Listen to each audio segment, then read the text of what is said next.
BRB UK. Worse teeth, better accents. Hello, and indeed. Ahoy, hoy. Welcome. 'Tis episode 499 of BRB UK. 499. That's right. This week, Prime Day deal 499. All podcast, no guff. All greatness. Talking of guff, it's Tim. Hello. Yeah, let's not overpromise, Dan. No, let's under-deliver. Let's under-promise and under-deliver. Yes. It's what I like to do. Yes. How's your week been? Hot? Yeah, it's a bit. And talking of moist, Coleman. Hi. How you doing? I really thought you were going to give me a talking of hot. No. I do appreciate the fact that you've come dressed as a can of San Pellegrino today. That's It's for hot, those Dan. of you. I know it is hot. Oh, seriously, guys, why is it like the heat death of the universe? I mean, that's in all seriousness, the weather has impinged on my gaming. Oh, yeah. Yeah. Impinged? That's PC too gaming busy. in heat, not fun. All right, my PCs room love got up the to heat. 30. My room got up to 33 degrees Whoa. after 30 minutes of playing on PC. So my well, thank God for Returnal is all I can say. I've been playing a lot more of that because that's just a great game and doesn't make my man cave like the heat death of the universe. Did you beat the first But boss yet, good Dan? news, yes, and the second boss. Oh, okay. I just got killed by the second boss. I haven't got any further Yeah, yet. second boss is has issues. It's not it's not a happy boss. So it's a grumpy boss. No, yeah. Yeah. Fit in with this show, then. No, hey. But good news, well, for me anyway, because roasty toasty PC gaming is going to be a thing of the past come next week for me. Shall I tell you why? Because I've got a massive dick on the way, is what I've got. You got what? My massive dick. You've got a My what? massive dick, mate. My massive dick. With your massive dick. What? My massive dick. With your massive dick. My massive dick. With your massive dick. My steamy massive dick is what I've got coming. My steamy With your massive dick. Surely My Steam Deck's finally going to come. Surely Hooray. Steam will only make the situation worse, Dan. Hotter and moister.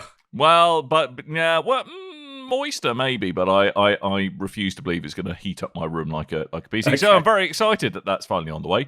I'm probably going to do a lot of lo-fi indie gaming on it, but we'll hopefully be able to kick the tires a bit so I can give you my opinion on what the Steam Deck's like. I'm personally looking forward to playing Elden Ring on the toilet. Is going to be the highlight of my year.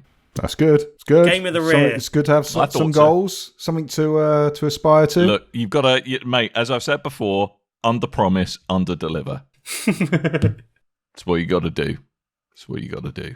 So quite thrilled about that. So I might actually be able to play some games without dying of heat death.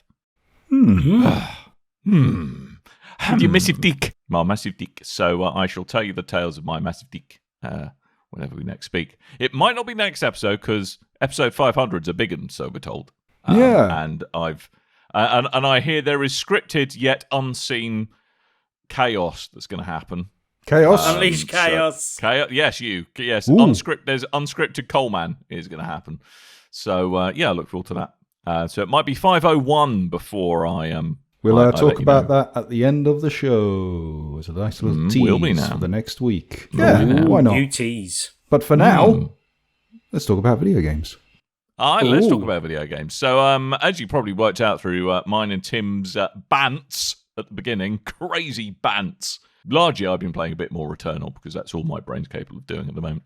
I mean, to be fair, I kind of, on Returnal alone, I feel that I've kind of, I even if I only play one or two other games on PSXS plus XS Pro Max, I would feel like I've probably got my money's worth for the year. So, corking game. Love it. Except for you could have got access to Returnal on the level below that you went for. You could have just gone extra rather than premium. But And- what would and got I the have to same complain access. about, Tim? What would I have to complain about? I wouldn't mean, have half as much to complain about. Maybe. right? Well, look, I like to mix it up occasionally. So It's only £21 to get the rest of the year on PlayStation Plus Premium, and then you could just drop down before the next subscription. Yeah, exactly. Yeah. I think because how it worked out with the pro rating of it. Yeah, I think it was a difference of like £6 or something. So it's like, do you know what? I'll take that. Thanks. Yeah. But really, I'm kind of building up a nice little wish list of games I'm really looking forward to playing on PS Plus XS Pro Max. So next up, Spidey-Man and Miles Morales, which I do have on this, but I don't like the sound of spinny discs. So I'm going to take the first world problem solution of download it instead. Are those PS5 copies, or are they both? Okay, good. Because I heard initially when before the platform launched that it was going to be just the PS4 copies of Spider-Man, and I thought, that's not very good for those with PS5s because that game plays infinitely better on the PlayStation 5. Yeah, indeed. Yeah, except for you don't get to see all the loading scenes between on the subway. I do like the loading screens. Yeah, but hey, that's a small price to pay. So that's what I've been. Yeah, so that's what I've been playing. Long and short of it, not much. Which ties in with the question much later on in the show, but we'll come to that in a minute. Timothy, you're a guy who likes to live alive. You live a live to the full is what you do. And that's why he's been playing Returnal. Yes, that's right. 3 weeks running, we're talking about Returnal. Look, it's a great game. Shut up. The more I play Returnal, the more very rarely do I agree with Tim. All right, very rarely. And the more I play Returnal, the deeper I get into it, the more I like it, I think, as well. So, me too. Yeah, I did get my hooks in that. Although I did stop playing at some point this week to play the... and I believe I've done some research on this, Dan. I believe it's actually pronounced Liv Tyler, I believe. I believe that's correct. But otherwise, live alive, I believe is the actual pronunciation. No, I think. I haven't actually confirmed that. No, it's live a live. Live a live. It's live a live. Is it like it's like wet? Live a live. Sure, why not? Surely Yeah, it's live a live. alive. I mean, It sounds technically... better. Well, no. Oh my God! Stop talking over me. Okay. Live a live, not live alive. It's not one word. It's two. It's live a live. Yes. Although technically the second live is backwards on the screen, so I don't know how you pronounce it. Anyway, but yeah. Live an evil. They said it on the Nintendo Direct. It's live a live. Okay, live a live. Evil. Evil is backwards live. I'm going to go to Finchley and slap you. I don't live there anymore. Do all the slapping you want. I'll come and slap you too. Hey. Dan, just for confirmation, the letters are backwards rather than the order of the letters being reversed. Anyway, but yeah. What? Exactly. So how do you pronounce that correctly? But yeah, like for anyone that hasn't seen, there is a demo of this available. It's coming out, I believe, on the 22nd of July, but there's a free demo available that gives you access to 3 of the time periods. I say time periods because it's a game set in, I believe, a total of 6 different time periods, telling 6 separate stories, although I'm not sure how much they intersect or interlock at some point in if that is something that manifests. Interlock. From the demo, I didn't see a lot of that, but I did see the 3 different stories. There's one in the far future where you play the part of a robot that's just being created by someone on a spaceship and generally get to explore the spaceship. There wasn't much combat in that. There was a bit on an arcade machine, but there wasn't much actual exploration combat. It was mainly story driven. And then there's the second one was in Endo, Japan, I believe, in kind of I guess medieval for Japanese times, but feudal Japan. And yeah, you were a shinobi tasked with infiltrating your enemy's like hideout lair type thing, or and yeah, like that was interesting. That was a kind of had some stealth elements to it. You could basically press a button to turn yourself invisible to the enemies, and it just kind of got rid I of can your do that. sprite and shows you where the outline would be. And yeah, like that was a lot more combat focused, and yeah, that was kind of good. I'll come back to the combat for all of them in a second because all the combat is similar. And then in the third era, there's an era in China, and it's kind of ancient times again. I'm not sure. I think it's probably before the period in Japan. And you are a kung fu master searching for some disciples to pass your knowledge on to, basically. You're descending from your mountain to go and find your disciples. Yeah, so the way these are described, I think, on the website on Nintendo is you've got Prehistory the First, where you use your sense of smell to track wild beasts. Yes, so that one wasn't available. Then you got Imperial China, then you got your Edo Imperial Japan, China, then yeah. the wicked wild wild west. Then present day, near present day, so let's call it Sunday. the distant future, the mechanical heart with your little robot. Yeah. And then back to the Middle Ages. But it sounds like, so this was an RPG that only was released in Japan in the Super Nintendo days, wasn't it? And they've given it a bit of an Octopath makeover to make it all shiny and new. So it's very much in the same graphical style as Octopath Traveler. For anyone that hasn't seen, it's a kind of nicely... Octopath up north. Octopath. Nicely isometric, kind of 8-bit style, but also like pops quite nicely as well. It's kind of outlined a bit. And yeah, they've done more work as well, because obviously it didn't have a translation before, but this has actually got something I wasn't expecting, which was a load of voice acting as well. Bit of a double-edged sword, though, isn't it? Potentially. Yeah, but that seemed okay. Like, it did seem to add a bit more, especially when in the first section, the future section, when it's a bit more just story-based, it kind of did add a bit more to it. The one thing they had to kind of navigate around is this does the old same thing that Final Fantasy VII did, and that sort of era of games where you could replace names in the game, so you can replace your name and name your character in all the different eras, which does lead to some fun things at sometimes. But does it try and pronounce the names? No, that's one thing it just skips over. Boo. It basically just reads the sentence as if it hadn't included your name, and on the text it does include your name. So it kind of had to circumnavigate that problem a little bit. But but other than that, like, the production values are really good. The combat, I assume, is largely lifted from how it was before, but having not played the previous game, I'm not entirely sure of that. But it's a kind of, there is a turn-based nature to it, but there is a kind of active, almost not quite the same as the active time battle system type thing, but basically you've got a bar that builds up, and if you move or do one of your abilities, it uses up some of that time, and you can kind of manipulate things so that you're able to hit someone at the right time and they're not able to hit you just by moving around the grid at the right time as well, and sort of timing your movements and timing when you attack things. So there is a tactical element to that nature of it. And then your different attacks will do different things. Like, some of the characters will have range, like quite long range attacks. Some of them won't really do a range attack, but they'll attack an area around themselves, and that can be through a number of squares. And a lot of the attacks are sort of, your normal direct attacks.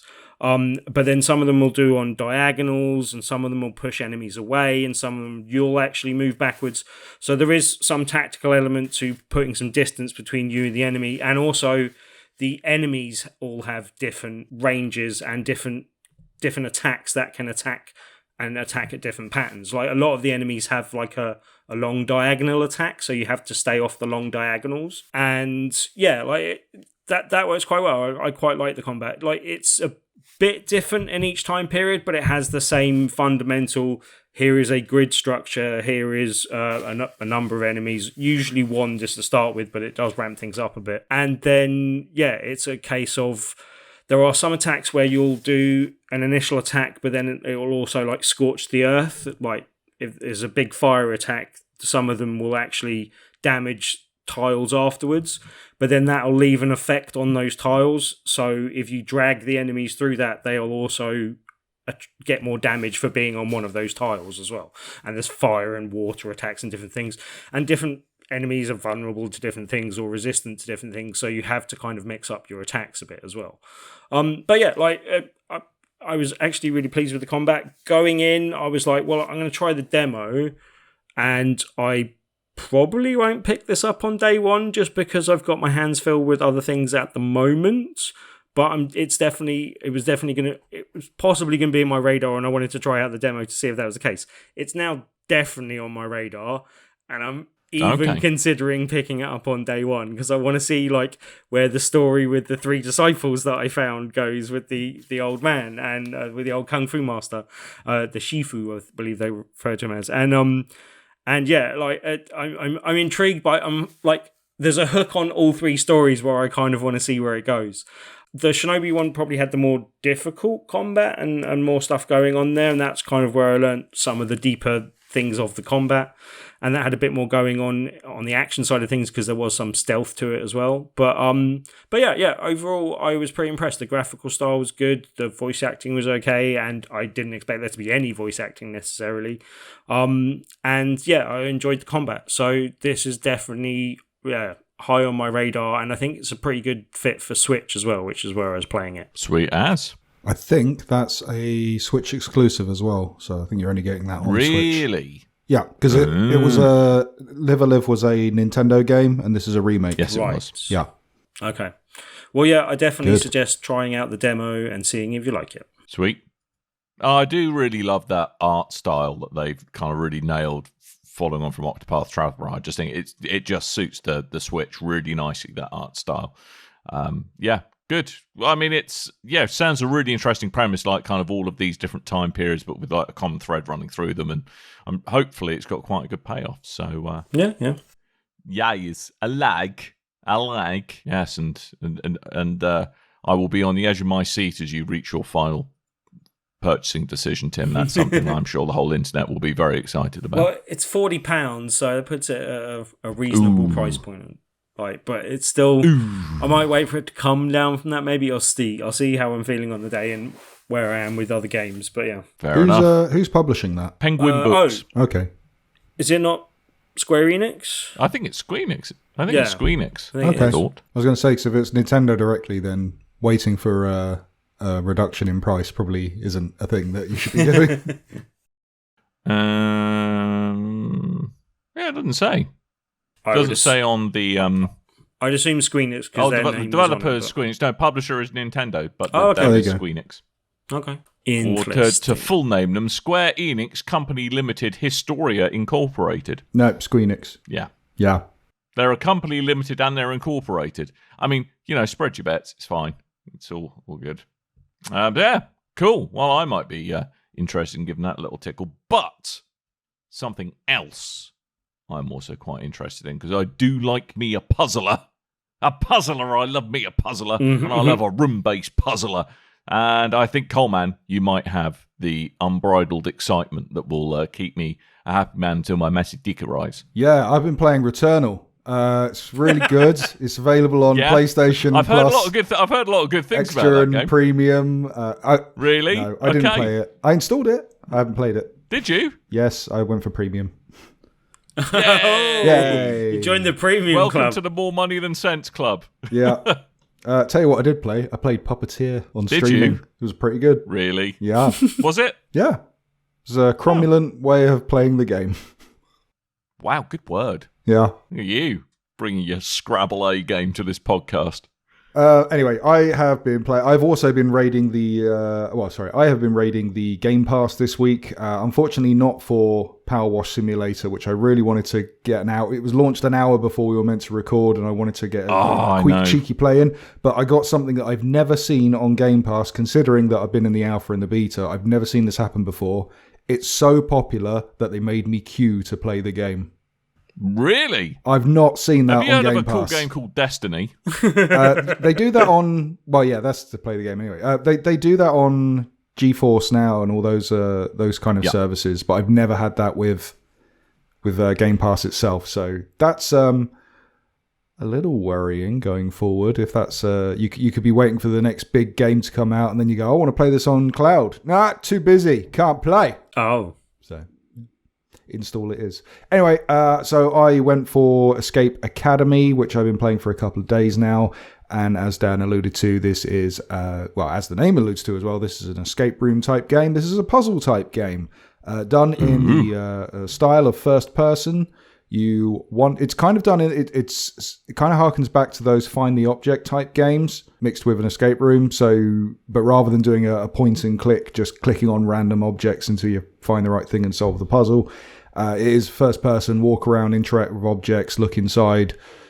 I do love interacting with an object. Yeah, look inside boxes and bins and things and try to find a note and look at notes for underlying clues and use fondling a belonging. I also like that as well. I've never done an actual escape room because the thought of them just locking me in a room and I have to solve puzzles for it just absolutely terrifies me. But doing a virtual one...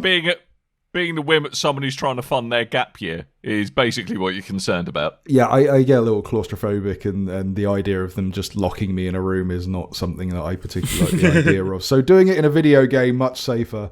And the kind of premise behind this is you start off going to a regular gamer room. You know, game rooms are flipping everywhere now, and you just turn up to this bog standard game room.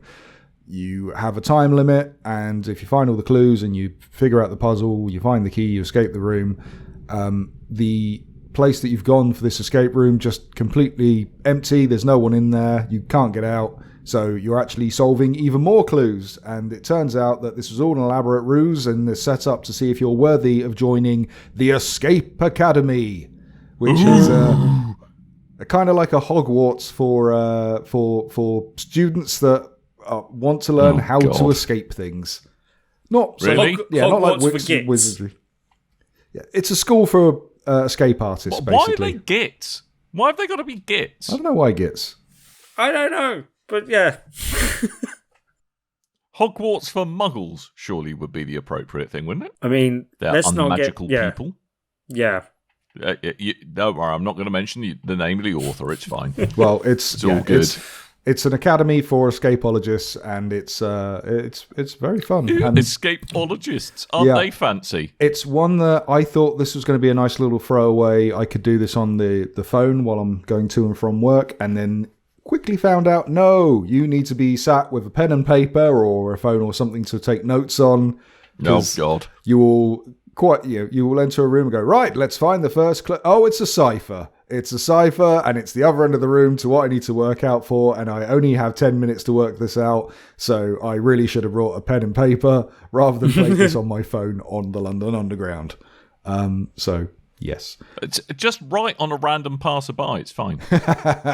They don't like that, Dan. I know you don't ride public transport, but they don't like it when you. There's a very good reason I don't ride public right transport. on their shirts. I'm in shirts. Slough. I don't like taking my life into my own hands. That's that readily. Because you're a posh get.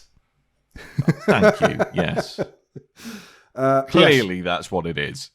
If you like puzzle games and you like a good old brain scratcher, I will recommend this. There is a story in between escape rooms, but it's mostly escape rooms with time limits and lots of easy puzzles that get progressively harder as it goes on.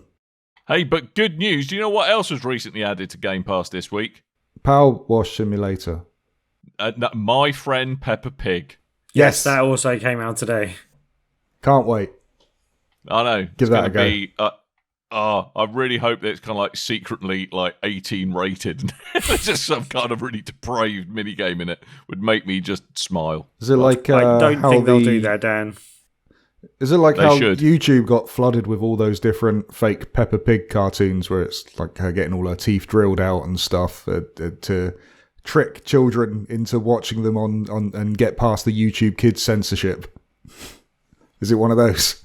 It might be. Who knows? It's secretly a zombie shooter. Tim, I think you should play it and report back next week. Cool. No. I'm busy with my massive dick. Yeah, so, and I'm busy with Paw Patrol. I'm busy with so, mate, Power Wash Simulator and also you're playing Peppa Pig. Is what have you're playing. a review game to cover for All right, when we come hive back. mind So, hey. of Discord. If you would like Tim if you want to force Tim into reviewing Peppa Pig for the next show we record, please just let us know on the BRB UK channel, And then I won't do it. And I will. No, I will be thrilled for you to make Tim do it, so that you wouldn't you hate it when Uncle Tim lets you down, don't you? You want to go If on you Twitter would like- at BRB and say hashtag Peppa Pig yes Yeah. or hashtag Peppa Pig yes. Also, Those are your if two you options. would like Dr. Dan to take his own medicine and actually play a game No, we don't do that. for the podcast, Ooh. so you know. Shade. Wow. I'm sorry, Tim. Jesus. Right, What? so we've all got our homework. So I will do you a deal. If you play Peppa Pig, I will play a game. Yeah, Dan's playing Paw I think Patrol. I've done. I think and I've I'm playing done pretty Returnal. well out of that deal. No, I think I've done you bloody play well out Peppa of that Pig, deal. and I'll play the game that No. I have to play for review No. for the next No. time we are No. reviewing games. No, That's no, how this no. goes. You got No, Tim. You got no. 2 weeks. You'll be fine. You can squeeze a Yeah. day of Peppa Pig in there. Yeah. Oh, look at it. I'm looking at the review, seeing Microsoft. So, Tim, it's got 4 out of 5. It's got to be great. There's That means Pirate nothing. Adventures. Pirate Adventures. Yes. You said Pirate Adventures twice now, Dan. And unsurprisingly, the unsurprisingly the review section is absolute filth. No. Oh no. Don't do this to this wholesome game. Oh, it's amazing. The What's internet the worst upsets me one, Dan? sometimes. I'm amazed they've got through. like So Matt- good, Jimmy Savile came back to life. Oh, Oh. no. Better game than COD Vanguard. Oh, yeah, I'd agree. I have that game. I have yet to play it. Oh, Oh. Jesus. You haven't guarded your vans. I No, got it. look at you, Coleman, popping online to download your Peppa Pig action. How did you know?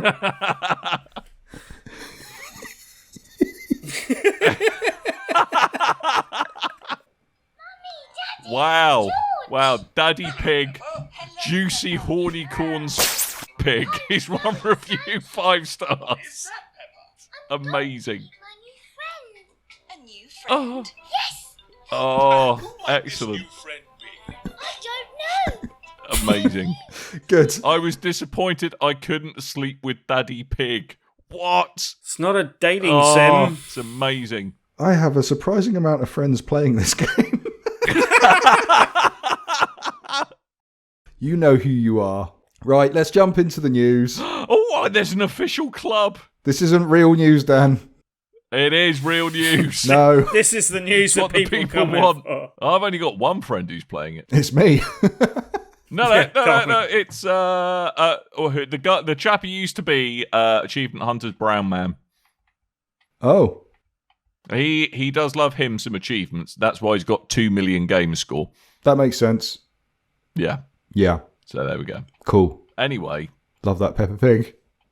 I love that Peppa A little Pig. too much, according to some people. Really?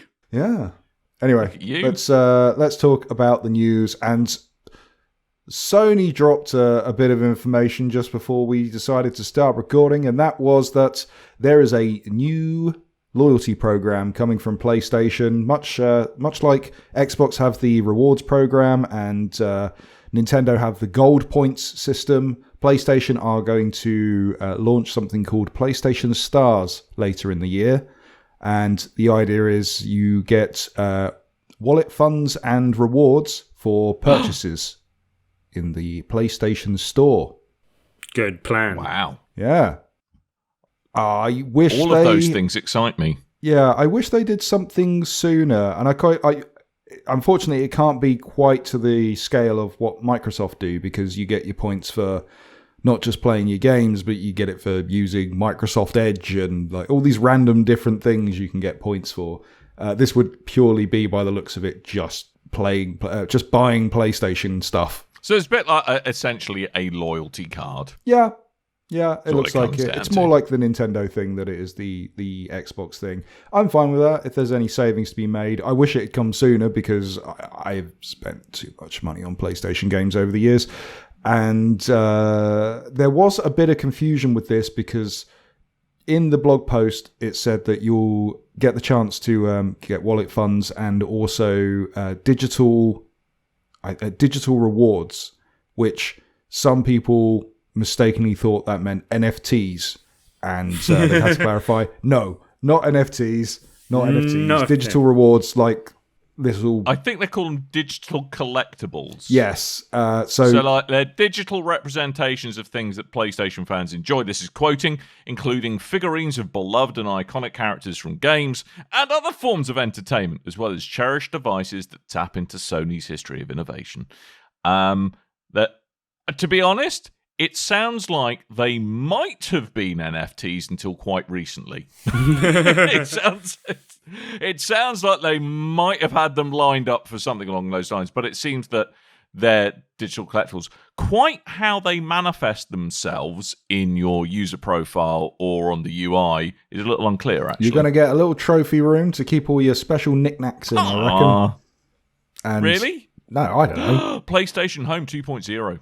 Calling it. That's it. Relaunch of Home. We're going to get the trophy room. Take us home again. I'm going to buy me a sweet-ass sofa. I'm going to invite all my virtual friends round, and we're going to have really awkward conversations. It's going to be mind-blowingly awesome. I really liked PlayStation Home when it first launched, and then when I finally got my own PlayStation 3, spent ages downloading that thing, logged in and went, oh, this is rubbish. This is not as good as I remembered this being. And they changed it so much as well that they took all like the mini games and stuff out and made it, it's all stuff for sale. Well, it went through a really weird phase where they were like trying to host interviews on it. It kind of was like a very early metaverse thing. Yeah, you could go into the cinema and watch E3 presentations and things in there. I really liked the idea, but the power and the internet structure as it was at the time just didn't suit what they were going for. Yeah. But PlayStation Stars, I think PlayStation Stars is a bit of a cack name, though. Yes. I misread, because you sent me the link to this, Tim, and I misread this as PlayStation All-Stars and went, wait, what? Yeah. Hit the link and went, oh, it's a loyalty program. Not what I thought. Yeah. I mean, they do seem to be scraping the bottom of the barrel in the names department at the moment, generally. Like the extra they wasted all their premium, good names. But that's probably true. Possibly. Yeah. But yeah, like... I've just run out of ideas, is what you're saying. Well, also, I guess being like third out of a 3-horse race means that Microsoft and Nintendo have already grabbed some names and they can't name it the same thing as that, basically. So that makes it a bit more difficult, I guess. would have called it PlayStation Superstars Program, and you can get Superstar Sparkle points for all your purchases. PlayStation Cheat Tat is what I would have called it. PlayStation, here's all the things that you never knew you wanted and still probably don't, is what I call it. I would have called it PlayStation Keep the Change. Nice.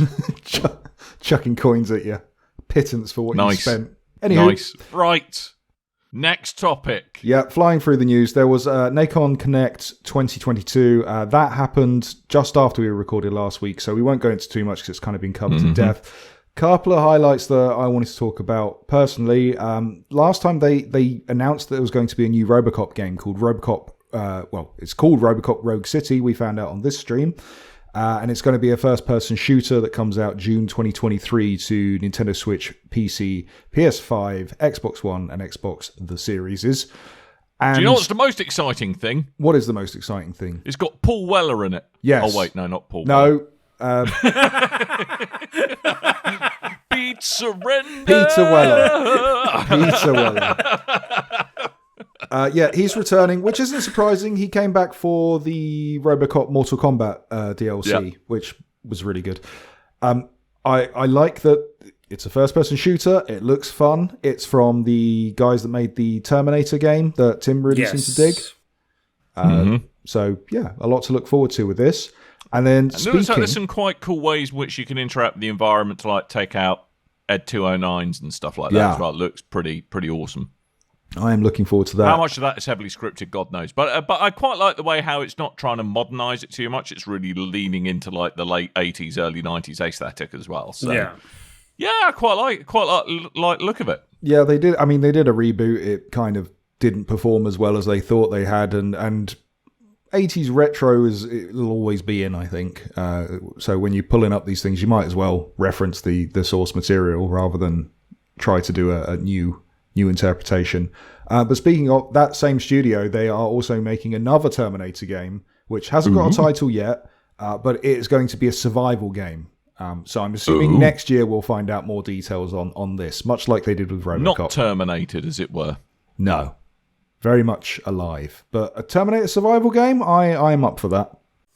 That makes sense. But it could be quite cool if kind of the whole loop is about just trying to hide yourself from increasingly kind of aggressive T-1000s and trying to work out who in, a bit like they, obviously a slightly more uber-violent version of it, but a bit like Among Us. You know what I mean? Trying to work out who amongst you might be the Terminator in kind of your band of plucky people trying to make a new life for themselves. Could be quite cool, depending which direction they take it. If you haven't had that idea already, it's a good one. That one's for free. I like it. You can thank me later, untitled survival game people. The other one I wanted to talk about for different reasons is the Lord of the Rings Gollum, which when it was initially announced, I was a little bit excited for. I was curious. And as we've progressed, that gameplay seems to look worse and worse. Like the details. So talk me through what's made you an upset Coleman about it. Because there's some things which sound like it'd be quite cool.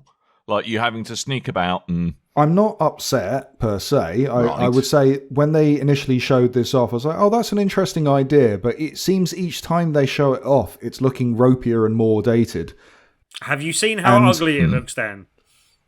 Yeah, it does look like butts. Yeah, and not just talking about character modelings. And like the shading's all weird and the textures are all off. And it just looks very dated. It looks like an early PS4 game. Is how I would date the graphics. The gameplay looks dull as well, though. No, like there wasn't anything in the trailer that made you go, "Oh yeah, that looks like something worth playing."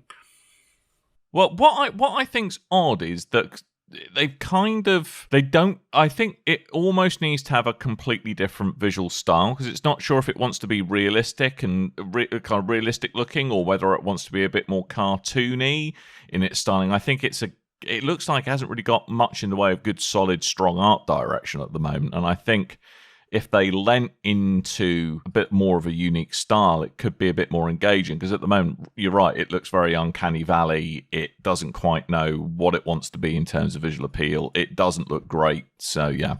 Yeah, and it's out the 1st of September this year, which is really not a lot of time to fix problems that I'm spotting in this game. But why is Gandalf's beard so shiny? I mean, because the trailer. There's nothing right in the game, Dan. So I don't know why you're questioning beard? The thing. Why has he got a shiny beard? He oiled it. Why has he got a shot? He oiled it. Your beards don't sweat. No, he oiled the beard. Why has he oiled it? It looks like, seriously, if he's beard oiled oil. it, there's been like a ship has crashed into his face and it's spilled oil all over him. It's to keep your beard soft, Dan. It's not that. No, it's not that. It's nourishing. I know what beard oil is, you moron. But why? Why is his beard so shiny? It's troublingly shiny. I need answers, damn it. You're troublingly shiny. Just for men, maybe? See, Tim, I may not play many games, but I know how to talk nonsense at length to just help us vamp. It's fine. Pretty good. Yeah, but this is coming out to beards. All the platforms, and once again, it looks like this was meant to come out on PS4, and I know this got held back a couple of times, so I'm wondering if it's just come out so late, and in the state it looks, I'm wondering if it's going to be quite buggy when it launches as well. I'm going to have to see what the reviews are like for this thing, because I was interested in this game, and now I'm not so much. Do you reckon it's the Coleman curse has come back? No, because I've never picked this as my one to watch. That's not the Coleman curse. And also, I think I've evened out at this point. I don't know. I'd have to check the tape. Yeah. Shut up, you two. You cyberpunks 2 years running. Hey, look. It's not Cyberpunk anymore. Uh-huh. I've got new games that are going to be delayed. Yes. Ad infinitum. Exactly. Forspoken. Was there anything from the stream that you guys liked the look of? I mean, I do like my Blood Bowl games, but I didn't play enough of Blood Bowl 2 to necessarily warrant picking up Blood Bowl 3 at the moment, basically. Like, I liked 1 and 2, but I didn't play enough of either of them, and I'm not sure I've played much of 2 at all. So, yeah, I could go back to 2 more justifiable than picking one up. But I do like the games, and I do like the game in general. So I might pick that up at some point, possibly. Coming to Game Pass, probably. Unfortunately, no more real information on Test Drive Unlimited Solar Crown, which is the one that's going to be set in Korea, I think, South Korea. Mm-hmm. Which is a great setting, lots of neons and things to be driving through at night. Do you reckon there's a Korea mode in it? Ha ha ha ha ha. Or is the soundtrack going to have some soul music? Pretty good. No? Come on. Trying to see if I've got a rim shot in here. No rim shot for you. Sorry, Dan. No rim shot for me. Takes me back to my school days. Right. Oh, there you go. All right, moving on. We got a couple of release dates announced for things that people have been waiting for a while. First up, Rumbleverse. That's one that I'm looking forward to. This was one that was meant to come out a few months ago, and then all of a sudden, at the last minute, they just went, hey, we don't know when this is coming out. Sorry, delisted it, took it off the store and everything. Gave me a refund. Announced today that it will be available Epic Store, Xbox One, Series S and X, 5 for PlayStations, on the 11th of August. And then interestingly, as I went to go, I'll get my... Sorry, PlayStation 4 or 5. 4 out of 5 PlayStations agree the game's all right. Because I was reading a list backwards. And then I went to the PlayStation store to go, I'll get that. I'll get my purchase and get my game ready for August 11th because I'm looking forward to this. And it's still in my library. So I don't know what happened there. Apparently, I own the game that I got refunded for already. Which, if that's the case, I feel bad because they're not a huge studio. I'll have to look into that. Shall we send them some biscuits? Yeah, send them some biscuits. Skull and Bones, that's finally got a release date. This is one that was announced ages ago. Yeah. And can I just say it looks like it should have been released ages ago? Yeah. It looks like it never should have been released, to be honest. I mean, I think they've kind of managed to miss their own zeitgeist. That the excitement they started with the Black Flag, pirate ship, saily, good fun times. I think they've... I was about to say this unironically, but now I've read... Yeah, exactly. I think they truly have missed the boat. Yeah. It's a shame. It is a shame because when this was announced at E3, this is the same E3 just before the launch of Sea of Thieves. And I remember there was a lot of kind of discourse around, Sea of Thieves doesn't look that good now it's about to come out because they haven't shown us many features, and this Skull and Bones thing looks like it's going to be amazing, and it's from the guys that made Black Flag. So there was excitement about this, and then just kind of stayed in development hell for a few years. Yeah. And now it's coming out. I don't think it looks that impressive. No. It's coming out November 8th, by the way, to everything. And it just... If anything, it's made me more excited for the fact that all the Assassin's Creed games are coming to the PlayStation Plus subscription. Yeah, exactly. It reminded me that we should play more Sea of Thieves. But also, like, there was... I don't know, did you watch the gameplay presentation that they did? Because they did a whole, like, kind of reveal or, re-reveal and gameplay kind of... pre-recorded video, but then they did some gameplay afterwards as well, and I was literally going, that's okay. I mean, I guess that's fine, but like there was nothing that made me excited from what they showed. Nothing I was like, I can't wait to do that. Like there was, it just seemed a bit dull, and the thing that was kind of off-putting is what I don't even thought, but one of the most cluttered like screens in terms of like UI and just general screen information and lots of stuff going on all over the place. Do you know what the UI reminded me of visual design wise? Assassin's Creed Black Flag. Yeah, is funny what it that. reminded me of. And that's the funny thing, because it looks a whole hell of a lot like Black Flag, or at least our memory of Black Flag. I'm sure if we booted up Black Flag, it's not going to look as impressive. But all the combat is in the ship. It's all naval combat. There's no kind of getting about and running around, unless you are in this kind of home base store Hub type thing. situation, which I don't know if that's just a social hub and you pick up your in-game items, or if that's the place where it's the tower. It's where they're going to throw your microtransactions at you. I look forward to climbing up a big tall thing and jumping off to the sound of an eagle. That's not at all nicked from the same code base as Assassin's Creed. It's going to be great. Yeah, there we go. Yeah, I don't see it getting that interesting. Like, I don't think you're going to be climbing anything. I don't think there's much going on. It just, no.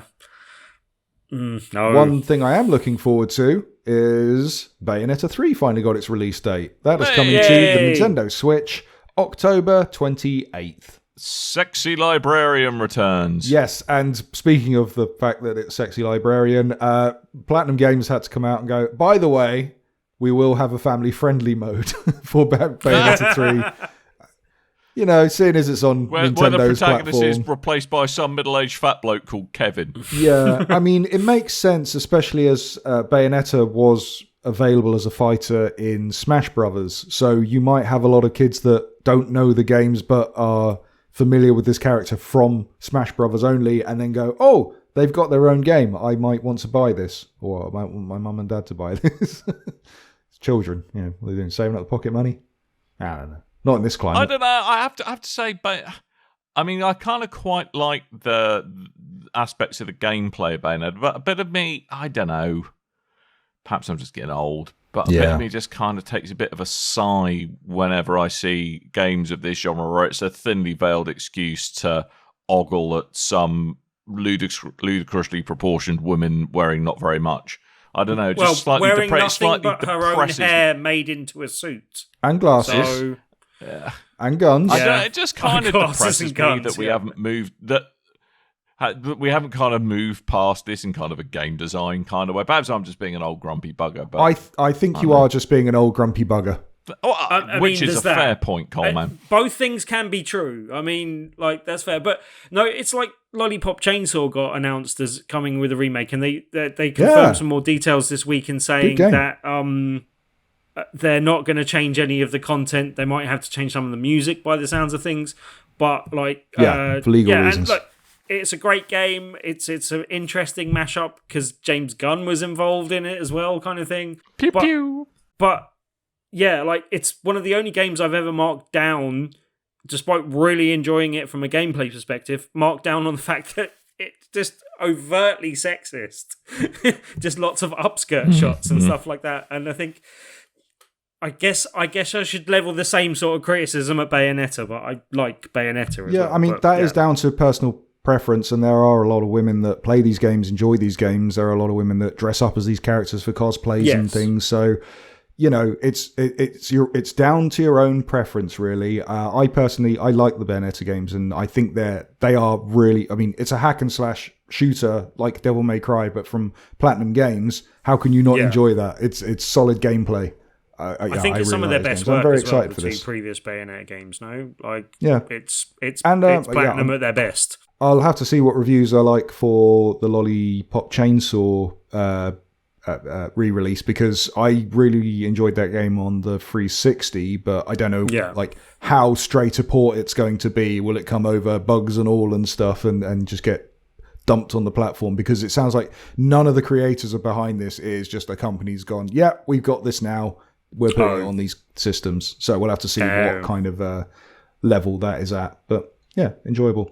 Burning through the last two Supermassive Games. They so Nordic Game. Sorry, say that again. Nordisk Games. They had been acquiring shares of Supermassive Games last year. Nom, nom, nom. They had a 30.7% stake in Supermassive last March.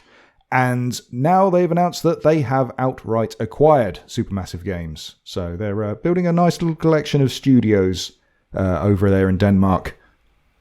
Yeah, so it's Avalanche as well, but also Flashbulb Games, Multiverse, Raw Fury, Retomoto, and Star Stable. And also a bit of the Spanish company called Mercury Stream, whatever that is. Ooh, love that Mercury Stream and their games. Love it. Don't drink it, though. Makes you go a bit insane. No drinking the Mercury. Leave it in the thermometer where it belongs. That's a bad Coleman. Coleman, don't drink that Mercury. Chaos! Lastly, there was a hack over at Bandai Namco. They have announced that some malware has got indeed into their systems and has caused some problems. They've managed to lock it down, shut it down. It seems, looking into it, that the only risk of customer details that have been leaked are over in Asian markets, and it's specifically for their toy websites. So I doubt that any of our listeners are going to be affected by this. But yeah, some hacker group did the naughty. Still not cool. No, and Bandai Namco have promised that they're now like looking into their security measures and seeing what they need to ramp up going forward. So more of a wake up call. Have we confirmed that hacking Bandai Namco is now officially easier than Dark Souls? Is that what we've confirmed? Yes, unless you're playing it on PC where you can mod it to make it easier, which really upsets certain members of the gaming audience. Hey Kev, how you doing? Kev Put would a mod hard it to make mode it in. harder. Yeah, he'd make it harder. Yeah. Have to go naked. Anyway, that is all the news. Yay! Hey! So, I think one thing we have ignored or have been bad podcast people about Yes. is our question section. And I feel that we should do some questions. I want some questions. I want to be asked tough questions, Coleman. That's what I want. Hey, if you want to get in contact with us on the show and leave us a question, because we do read them and we read our feedback and our suggestions and everything, we have a comment section on bigredbarrel.com. There's also a link to our Discord there. Over on Facebook, we're at Big Red Barrel, and on Twitter, we're at Big Red Barrel. YouTube is Big Red Barrel TV. I am trying to change the name to Big Red Barrel so it matches everything. Something weird going on with YouTube. Not letting me do it. I'll keep trying. We'll find out. Anywho. And also, all those links are available in the show notes of this here episode. So if you're on your podcast player, scroll down. Links are on there. Over on our Discord, we've got questions from Greyheart, in brackets, No Luke. He says, I have a question. Hello. As we are all getting back to, as we're all having to work 6 jobs to pay the energy bills, how often do you get to play games and how often do you play for each session? And do you feel the trend to longer games puts people off starting games as they may never finish? Cheeky Greyheart sneaking in a second question in his question. Follow-up question. I mean, kind of Tim tried to throw me under the bus for this a bit earlier.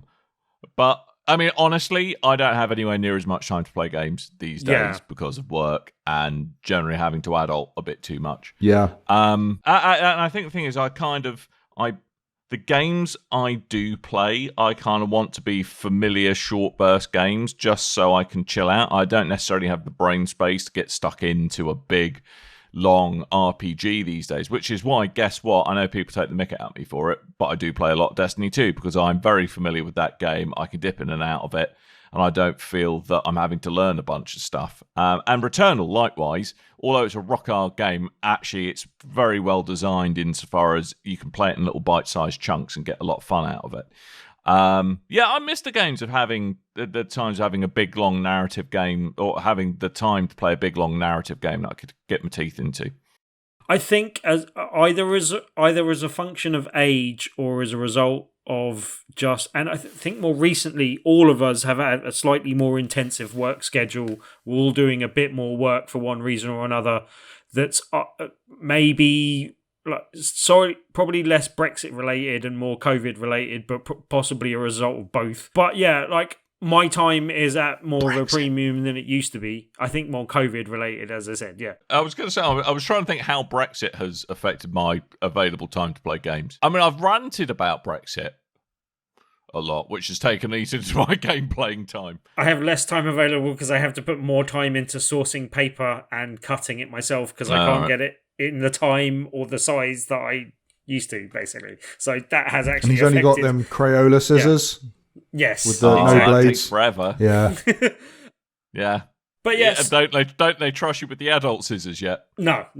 But No. No. yeah, Or- I think generally my gaming, a bit like Dan says, like I kind of, I had to give up on Elden Ring a little bit just to have enough time to play different games every week to talk about on the show. Like I got away with it for as long as I could, but I haven't had time to go back to that and really get into that. I mean, I've had a bit of time with Returnal in the last couple of weeks, but like Dan says, that does kind of suit just dipping in and out and having shorter play sessions. So yeah, that definitely helps at the moment.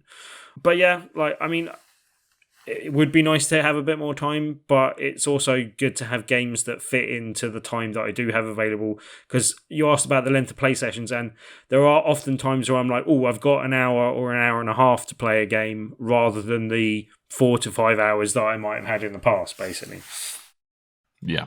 Yeah, I'm in the same boat pretty much. I mean, that you'll notice for the last few months, I guess, there's more of a trend in the games that I play when I say what's suitable to play on the go, be that PlayStation remote streaming or Xbox Game Pass.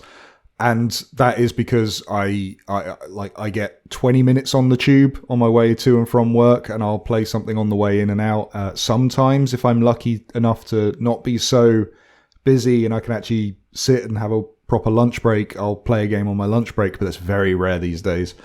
I try to get like an hour of gaming in a night, except for on a Thursday, obviously, because I edit this show. But what tends to happen is, you cook, clean, sort everything out for work the next day, and then sit down and go, oh, it's actually time for bed. I don't have any time to play any games. And then that's it happens sometimes. Or I'll, like yesterday, I finished everything, sat down, went to play. I've been replaying the Resident Evil 2 remake because that's on PS5 now. It's brilliant. Sit down to play that yesterday, literally switched it on, got 5 minutes in and started dozing off at my desk and went, no, gotta go to bed, can't play this. So that happens a lot as well. Exhaustion kind of stops me playing as much games as I want to. If I have a weekend where plans have fallen through, I will use that it tends not to be to play the games that I'm usually something new. It will tend to be to kind of dip into my backlog of games. Like while I had COVID, I finally beat Devil May Cry 5, which was great. Hey. And now I've recently started playing Resident Evil 2 again because some plans fell through, didn't go out on a Saturday, and went, oh, I could play Resident Evil 2. I've been meaning to do that, and what luck, they've just ported it. So that's kind of how I go. If I take time off and I have some holidays, I'll see if I can get like a day to myself to play something. But I don't get to play as much as I used to or like to. But, that's being an adult and having a social life and having to work and all this kind of stuff. Doing a podcast and everything else. Doing a podcast about video games. Yeah, also me coming back to Tabletop Tuesdays meant that I've got one extra evening out of the equation as well at the moment. So yeah, that's made things a bit more tricky. Yeah. Longer games don't put me off per se. If it's a, say like a Final Fantasy type, it's kind of a combination of length of game plus I don't think I'm going to connect with stories and things these days as much as I would have as a 16-year-old or a 14-year-old. A lot of that stuff's kind of fallen by the wayside. But if a game's long, I don't mind. I can stick it on the back burner. I can play for a bit to talk about in the show, come back to it, play it in bits, maybe take a break and then just absolutely blast through it in one hit one day, I think for me as well, it's also a bit like just the thought of playing a Kojima game and knowing that out of nowhere I could be hammered with a 4-hour cutscene that I can't skip. Yeah. You know what I mean? It's that kind of stuff where, I mean... That does happen. Again, I mean, I think that's one of the things I've really liked about the Xbox Series consoles is that you can resume most games unless there's online functionality, obviously. Quick resume is brilliant unless you switch to playing on your mobile phone and you forgot you put it in quick resume and then it goes, you can't play this unless you quit your game, and then it will cancel the game on the console and then you go, I didn't save. I've got to do that bit again. No. Yeah, that's annoying. Yep. First world problems. Also, when it's an online game and it disconnects from the server and then boots you out of the game anyway. But that happened with that bloody... I forget the name of it. That shooter that came to PS Plus the other day. Arcade-Geddon or something? Okay. Arcade-Geddon. No, it's got a really dumb name like that. Yes, it's pretty much called that. In fact, I think that's exactly its name, isn't it? Let's have a look. Isn't Let's that have a a look. 3-player thing? Like Yes. player teams online? or But there's an something? offline mode. Okay. It's called... You're on offline mode. You're on offline mode. Arcade Yeah, again. you're on offline mode. It's actually called Arcade again. Yeah.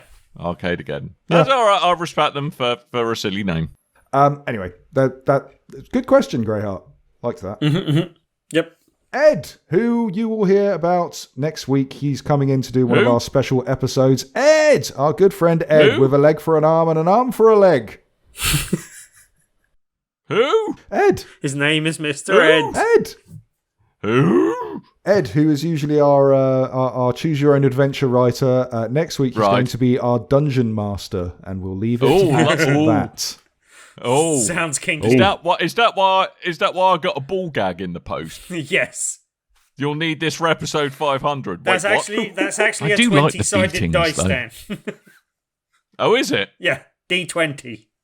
Please Not stop a it, ball gag. master.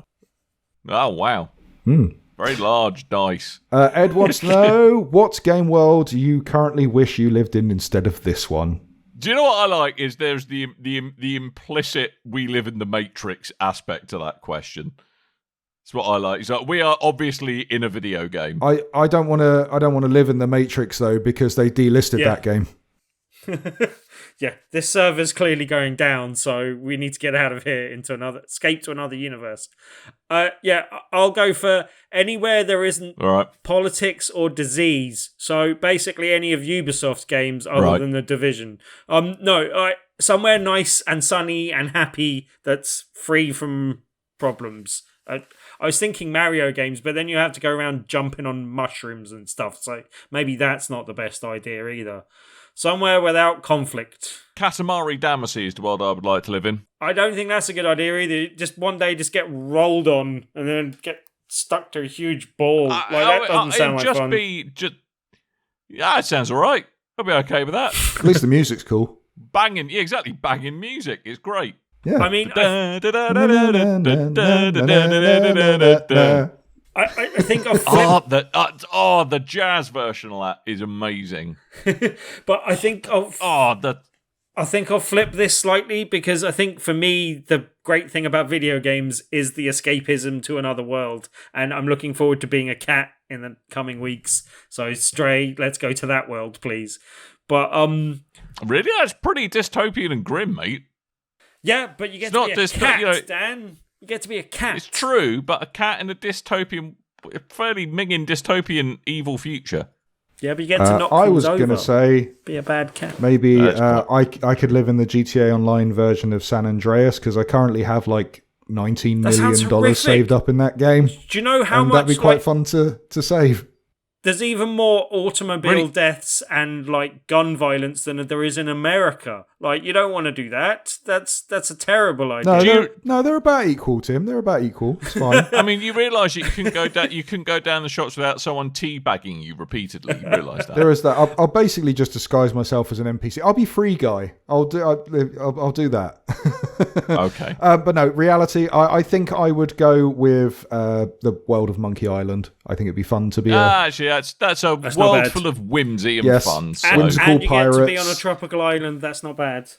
I might take can No Man's drink Sky grog just so and- I Scurvy, can. though, mate. Scurvy. I'm Hang going on to a take No chandelier. Man's All Sky that. so I can have my own little ship, fly off into the different universes. Yeah, but different Tim, worlds. you'll have to be procedurally generated. You'll look terrible. Kill Yeah, me. You'll be like Brundlefly. In fact, yeah, original launch version. Oh No no. Man's Wow. Sky with broken He doesn't have dinosaurs to get and his head all. around the law. Just constantly going to the center of the universe and then ending back at the start. This is Don't my have to life build a now. base.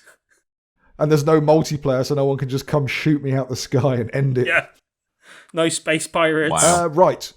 Question for you, Tim, as you're in charge of this. Spiky Chris, Okay. he says, I have a question. Will there be BRB towels specifically for soaking up the sweat to avoid crotch rot while podcasting? Okay, can I just jump in here? Yes. Shower, you filthy man. All right. You're no longer a PhD student, Spiky Chris. You got no excuse for crotch rot. Crotch rot, you can stop happening, okay, in a number of ways. I think he's implying you don't need a BRB towel to wipe your scroton in order to keep crotch rot at bay. I mean, let's not go, not for those purposes possibly, but the idea of a BRB tea towel is a good idea. The only thing is that the merch store is generally based in the US, the little and they gym towels. possibly do they use tea towels in the US as much as we do? I guess they must. No, they use gym towels, Tim.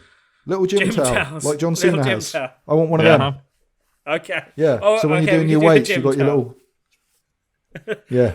Good. You just want a head towel. That's why you want that, Coleman. Yeah, well, obviously. Shine it up real nice. I got no hair to protect me from the elements. The elephants. Them too. Yeah, I will feed that back to a merchandise. They just think you're a big peanut. They just try and eat your head because they think you're a peanut. Is that what it is? Is that why you need something to protect you from the elephants? Sure. Stingo, this one's for you, Dan. He wants to know, on Discord, why is there a whole bunch of rooms for Borderlands set up but no one ever uses them? Because Kev wanted them. And then disappeared into the sunset. We do need to have a sit down and go through the kind of structure of Discord and work out how our one should be it needs to sort out. Point. We'll go through and do some clean. If you've got any suggestions, let us know, because we've got to do some spring cleaning at some point. Now it's in the summer. Why not? We're always delayed with our content. Perfect time for spring cleaning. And lastly, it's me, Andy Baines. He says, did you hint at a special 500th episode recently? And if so, is it going to be Choose Your Own Adventure again? We kind of alluded to this earlier. My bad. I was meant to say it at this point. No, it's not Choose Your Own Adventure, but Ed will be back. He's writing the show. We are doing a kind of homage to Dungeons and Dragons. It won't be called that for legal reasons, which I'm well up for, because I have just watched every episode of Stranger Things. So I'm good for that.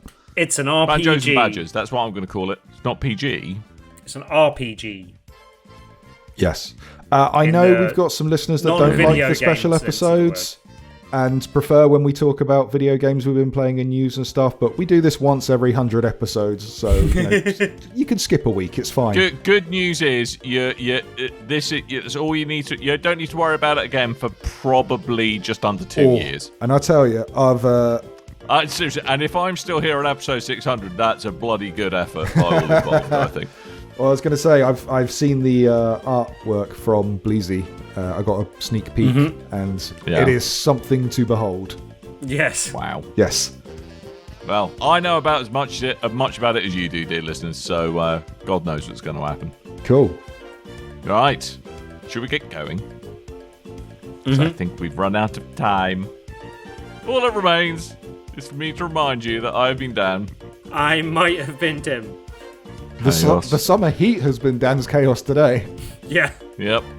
Definitely affecting your mood. So that's We'll be back next week with something a little bit different, but back the week after that, I shall regale you with tales of my massive dick. So look forward to that, you lucky scamps. So until next time, dear listeners, toodle bye.